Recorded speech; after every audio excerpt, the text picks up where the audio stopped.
ফিলিস্তিনিদের একমাত্র বন্ধু ইরান যুদ্ধের জন্য প্রস্তুত। স্পষ্ট করে এসব মুসলিম দেশের শাসকদের ইরান বলেছে, আমেরিকার তল্পি বাহক হলেই মিসাইল গিয়ে পড়বে তাদের উপর। সব দিক থেকে ইরানকে চাপে ফেলার চেষ্টা করা হলেও কোনো চাপের মুখেই মাথা নোয়াবে না পারস্য উপসাগরীয় দেশটি। নিজ দেশে সর্বোচ্চ প্রস্তুতি নিয়ে রেখেছেন সর্বোচ্চ ধর্মীয় নেতা আয়াতুল্লাহ আলী খামেনির দেশ।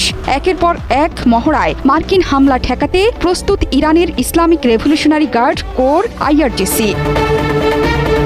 প্রতিবেশী দেশ ইরাক, কুয়েত, সংযুক্ত আরব আমিরাত, কাতার, তুরস্ক, বাহরাইনকে এরই মধ্যে সতর্কবার্তা পাঠিয়ে নোটিশও দিয়েছে দেশটি। নোটিশে বলা হয়েছে, মার্কিন বাহিনীকে তাদের আকাশসীমা বা ভূখণ্ড ব্যবহার করতে দেয়া ইরানের সাথে শত্রুতামূলক কাজ হিসেবে বিবেচিত হবে। এ ধরনের কাজ তাদের জন্য গুরুতর পরিণতি বয়ে আনবে বলেও হুঁশিয়ারি উচ্চারণ করেছে। যুদ্ধের ভয় করে না তেহরান, উল্টো মার্কিন আগ্রাসন মোকাবেলায় সর্বোচ্চ স্তরের প্রস্তুতি নিয়ে রেখেছে আয়াতুল্লাহ খামেনির দেশ।